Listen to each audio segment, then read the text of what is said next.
Like and subscribe to learn arm wrestling together. Make sure you buy the upcoming East vs West 15 pay-per-view. Link is in the description below. The feint in arm wrestling can be a very powerful technique when you and your opponent are very close in ability. As you go through this progression curve of your arm wrestling career, you'll get to a point, the progression curve is logarithmic, right? Like you start with this nice steep kind of linear increase and then you start tapering off.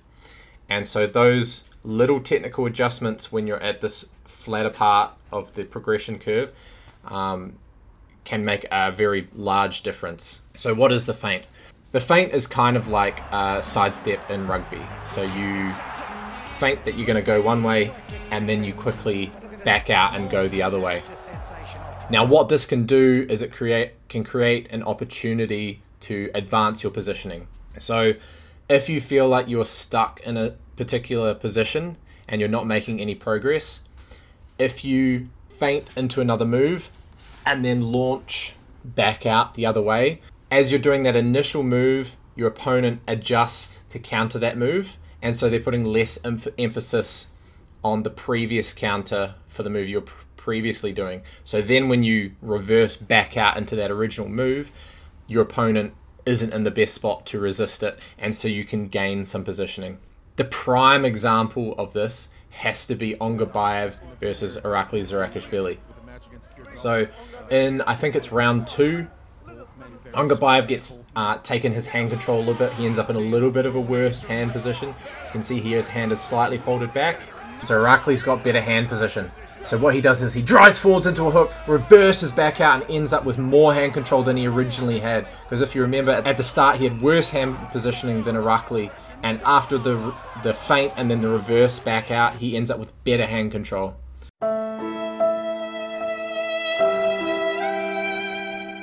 So I was able to pull off something a little bit similar at the recent New South Wales champs this year. So I was versing Sean Magnuson, a lot bigger guy than me. He's got a stronger arm than me, so it's very intimidating. So I went out onto a top roll here. He's hitting side pressure. I'm not making any progress. I'm trying to climb out further onto his hand, but I can't. So what I do is I feint my shoulder up into a press and then straight back out to try and reverse out further into his hand, and that allowed me to get just enough to be able to pin him. Very, very minute change. I didn't achieve that much more positioning, but it was enough. It was that extra like couple of millimeters I needed for the positioning to get the pin.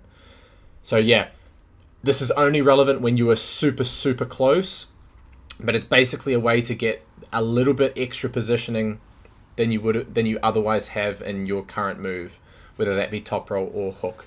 You do often have to marry it with some speed, because if you are in a worse position and you suddenly change your move, you might end up in a worse position. So you have to do that initial drive and then quickly fire back out before your opponent is expecting your change in position. Because when you're in a compromised position, oftentimes as you change position, you're giving up more.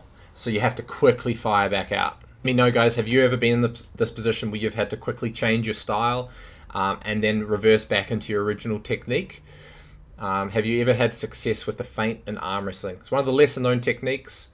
It's not even so much a technique per se, because it's a technical transition or a feint of transitioning so that your opponent doesn't expect you to go back to your original move, but as you do so, you end up with that better positioning, and hopefully you're then able to pin. Dynamic arm wrestling can be a powerful tool. I know Neil Pickups talked about it quite a lot in the past. Obviously, it's good to be strong statically, but some dynamism can be used to your advantage in certain situations. So yeah, let me know, guys. Have you ever used dynamism in your arm wrestling? Have you ever done the feint? And if you found value in this video, please drop us a like. Our goal is to get this channel monetized by the end of the year. We got about another 800 watch hours to go.